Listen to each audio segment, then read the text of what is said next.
영생이라고 하는 것이 어떤 의미냐? 곧 우리가 원수 되었을 때에 그의 아들의 죽으심으로 말미암아 하나님과 화목하게 되었은즉 화목하게 된 자로서는 더욱 그의 살아나심으로 말미암아 구원을 받을 것입니다. We were reconciled to him through the death of his son, and also we shall be saved through his life. 10절의 의미는 reconciliation, 즉 화목과 구원, salvation이라고 하는 결과가 영생을 얻을 때 우리에게 찾아오게 된다는 것. 하나님의 아들이신 예수 그리스도의 죽으심과 부활로 말미암아 그렇게 되었다고 확실하게 증언하고 있습니다. 화목에 대해서는 이미 5장 1절에서 살펴보았던 말씀입니다. 그러므로 우리가 믿음으로 의롭다 하심을 받았으니 우리 주 예수 그리스도로 말미암아 하나님과 뭘 누리자고요? 화평을 누리자.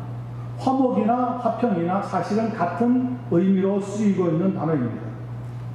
하나님의 아들이신 예수 그리스도의 죽으심으로 맺어진 결과가 하나님과 화목하게 되었다는 거예요. 그리고 우리는 또 구원의 즐거움을 얻는 역사가 생기게 되었다는 겁니다.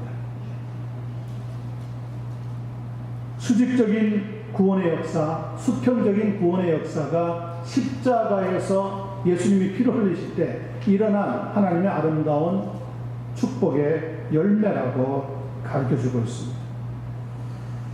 여기서 천주교와 개신교의 차이가 두드러지게 나타나는데요. 천주교는 예수님의 죽으심을 부활보다 더 많이 강조하는 경향이 많이 있습니다. 그래서 천주교에서는 제사적인 의미에서 미사라고 하는 단어를 선호하고 있고요. 천주교의 십자가에는 오늘도 예수님이 아직 매달려 있는 것을 볼 수가 있습니다. 거기에 비해서 개신교는 천주교와는 달리 예수님의 죽으심보다는 부활을 더 많이 강조합니다. 그리고 제사적인 의미의 미사라고 하는 단어보다 신령과 진정으로 드리는 예배라고 하는 단어를 더 선호하고요. 개신교의 십자가는 그 어디를 가보아도 십자가에 매달려 있는 예수님은 더 이상 찾아볼 수가 있습니까? 없습니까? 없습니다. 왜 없습니까? 죽으실 뿐만 아니라 다시 살아나셨기 때문에 십자가에 매달려 있으면 아니 되는 거죠. 그 십자가에 예수님이 매달려 있는 그 목걸이를 가지고 혹은 손에 있는 그 십자가 그 성호를 가지고 아무리 그런 귀신한테 갖다 대어도 그건 역사가 있을 수가 없는 거예요. 그것은 반쪽 복음밖에 안 되는 거예요. 오늘 구원이라고 하는 것은 화목함과 동시에 우리에게 주어지고 있는 영생의 양면을 설명하고 있는 말씀입니다. 고린도전서 15장 14절 15절을 보시면 이 죽으심과 부활에 대해서 우리가 더 잘 이해를 할 수가 있습니다. 그리스도께서 만일 다시 살아나지 못하셨으면 우리가 전파하는 것도 헛것이요 또 너희 믿음도 헛것이며 또 우리가 하나님의 거짓 증인으로 발견되리니 우리가 하나님이 그리스도를 다시 살리셨다고 증언하였음이라. 만일 죽은 자가 다시 살아나는 일이 없으면 하나님이 그리스도를 다시 살리지 아니하셨으리라. 믿습니까? 네. 믿습니까? 네. 부활이 없다면 우리가 전파하는 게 헛거라는 거예요. 제가 지금 여기서 헛짓을 하고 있다는 거예요. 우리의 믿음도 헛것이고 하나님 앞에서 여러분과 우리 모두가 다 거짓 증인으로 발견될 수밖에 없다는 겁니다. 그래서 교회에서는 죽으심과 부활을 균형 있게 강조를 하되 부활을 조금 더 많이 강조해야 되는 이유가 바로 여기에 있습니다. 본문을 살펴보면 짧은 3절에 오늘 불과하지만 말미암아라고 하는 단어가 5번이나 무려 나오고 있습니다. 5번. 이 말미암아라고 하는 것은 영어로 through라고 하는 단어로 기록이 되어 있습니다. 그런데 이 through라고 하는 말미암아라고 하는 단어가 proposition, 전치사로 사용되느냐 혹은 proverb, 부사로 사용되느냐에 따라서 그 의미가 확연히 달라집니다. 전치사로서 through가 사용될 때에는 통하여라고 하는 뜻입니다. 부사로 사용될 경우에는 통과해서라고 하는 뜻입니다. 통하여라고 하는 것은 직접적인 관계가 있다고 하는 의미를 주는 것이고, 통과해서라고 하는 것은 간접적인 관계가 있다는 것을 의미하는 단어입니다. 오늘 본문에 말미암아, 즉 통하여라고 하는 뚫으라고 하는 단어는 무엇으로 쓰였느냐면 부사가 아니라 proposition, 전치사로 사용이 되었습니다. 즉 우리의 예수 그리스도의 죽으심과 부활로 말미암아 하나님으로부터 영생을 얻는 일에 예수 그리스도께서 직접적으로 역사하셨다는 거예요. 누굴 통과해서 간접적으로 하는 것이 아니라 예수 그리스도를 통해서만 일어나는 위대한 구원의 역사가 있게 되었다는 거죠. 참 저는 성경을 살펴보면서 이 단어 하나하나 성경에 기록되는 것을 보면 그냥 적당히 기록한 단어가 아니라 분명히 중요한 의미를 가지고 기록되었다는 것을 알려주고 있습니다. 그래서 성경을 살펴볼 때 그냥 처음부터 끝까지 대충 눈짐작으로 살펴보면 안 됩니다. 성경은 정독을 하셔야 1.1획도 땅에 떨어지지 않고 다 이루어지리라고 예수님께서 말씀하셨기 때문에 한마디 한마디 한 단어 한 단어가 사실은 성령님께서 이 성경에 있는 글들을 쓰는 저자들을 감동시키셔서 하나님의 말씀이 분명히 전파되도록 사용하는 단어를 쓰셨다는 거예요. 그래서 우리가 일반적으로 소설과 같은 재미있는 책을 읽듯이 성경을 읽으면 항상 실수합니다. 그리고 성경은 하나님의 말씀이기 때문에 각 사람이 읽을 때마다 읽는 사람에게 주고 있는 은혜가 다 다릅니다. 어떤 사람에게는 로마서가 기가 막힌 보석과 같이 찾아오고, 어떤 사람에게는 요한복음이 보석같이 찾아오고, 어떤 사람은 창세기 같은 말씀에서 은혜를 받는 놀라운 역사가 막 일어나는 것은 분명히 이 말씀을 기록하게 만드신 가장 중요한 저자이신 성령의 감동과 감화가 성경 말씀 안에 들어있기 때문에 그런 거죠. 네. 여러분, 그래서 말씀에 충만하셔야 됩니다. 말씀에. 이 시대는 특별히 말씀이 연약하면 마구 흔들립니다. 우리의 신앙이 마구 흔들리면 그때 좋아라 박수치면서 우리를 미혹하는 자가 있습니다. 누굽니까? 마귀가 우리를 넘어뜨립니다. 그래서 예수님은 우리에게 자지 말고 깨워서 기도하라고 가르치고 있는 거죠. 말미암아 5번이나 계속해서 이 짧은 3절 속에 등장하고 있는 것은 예수님의 죽으심과 다시 살아나시는 부활의 사건으로 말미암아 우리 주님께서 직접 영생의 사건, 구원의 역사가 일어날 수 있도록 적용시켜 주셨다는 거죠. 그러므로 우리의 삶을 살아가면서 너무 근심할 것도 없고요, 걱정할 것도 없고요, 사실 염려할 것도 그리 없습니다. 왜냐하면 우리가 하나님의 능력 안에 들어가면 하나님의 능력보다 큰 것이 없기 때문에 우리는 안전함을 얻을 수 있다고 하는 의미가 바로 이 10절에 있는 말씀에 들어있는 겁니다. 요한복음 14장 1절에도 보니까 너희는 마음에 근심하지 말라, 하나님을 믿으니 또 나를 믿으라고 했습니다.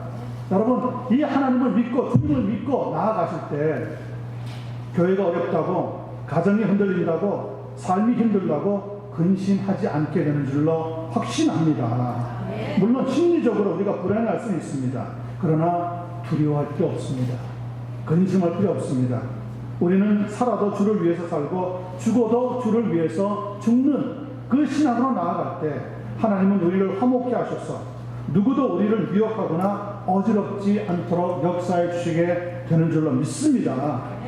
그 하나님을 든든히 믿고 나아가는 한 분 한 분 되시기를 예수님의 이름으로 간절히 축원합니다. 자, 마지막 11절 말씀을 살펴보겠습니다. 그뿐 아니라 이제 우리로 화목하게 하신 우리 주 예수 그리스도로 말미암아 하나님 안에서 또한 뭐한다고요? 즐거워하느니라. 참 저는 이 말씀이 얼마나 축복인지 알 수가 없습니다. We also rejoice in God through our Lord Jesus Christ. 여기에도 보니까 말미암아, 예수 그리스도로 말미암아, 예수님을 통하여 직접 하나님의 놀라운 역사가 일어나게 된다는 거죠. 이 11절 말씀을 듣는 우리에게 주시는 하나님의 축복의 결과이기도 하고 열매이기도 합니다. 예수님을 믿는 성도들도 사업을 하다 보면 어떤 때는 잘 될 수도 있고 어떤 때는 또 잘 안 될 수도 있습니다. 가족이나 자녀로 인하여서 가정 안에 어려움들이 있을 수도 있습니다. 암과 같은 질병으로 인해서 건강을 잃을 수도 있고 다시 치유가 되어서 건강을 회복할 수도 있습니다. 그러나 진정 예수님을 믿는 성도라면 일이 안 된다고, 어려움이 있다고, 건강을 잃었다고 누구를 원망하거나 저주하지는 않습니다. 왜냐하면 이제는 그것이 더 이상 그렇게 우리의 삶에 중요하지가 않기 때문에 그런 겁니다. 정말 중요한 것은 무엇입니까? 오늘 본문 11절에 보니까 우리 주 예수 그리스도로 말미암아 하나님 안에서 또한 즐거워하느니라. 하나님 안에서 즐거워하는 인생을 믿음으로 살아가는 것이 중요하다는 거죠. 21세기에 현존하는 최고의 복음주의 신학자인 존 파이퍼라고 하는 목사님은 자신이 쓴 하나님을 기뻐하라고 하는 책에서 이 기쁨이나 즐거움은 미래에 갈망하는 그런 신비적인 요소가 아니라 지금 존재하고 주어지고 있는 하나님의 은총으로서 특별히 말씀을 듣고 적용하는 순간에 이루어진다고 강조하고 있습니다. 저는 동의합니다. 특별히 웨스트민스터 신앙 고백 안에 있는 소요리 문답 1번을 언급하고 적용하면서 하나님의 영광을 바라보고 사는 사람에게는 반드시 하나님이 즐거워하시는 축복의 역사를 허락해 주신다는 거예요. 그 소요리 문답 1번의 문제가 뭡니까? 사람의 제일 드는 목적이 무엇이냐? 하나님 자신을 즐거워하는 것입니다. 하나님을 뭐 하고요? 영광스럽게 하고 하나님의 영광을 위해서 살면 우리의 삶에 하나님이 주시는 삶의 즐거움이 반드시 찾아오게 되어 있다는 거죠. 여러분, 이 사실을 믿고 또 믿게 되기를 간절히 소원합니다. 사람은 누구의 영광을 위해서 사느냐에 따라서 그 즐거움의 진도가 각각 다르다고 말합니다. 전쟁의 영광을 위해서 사는 사람은 그래서 장군이 되는 겁니다.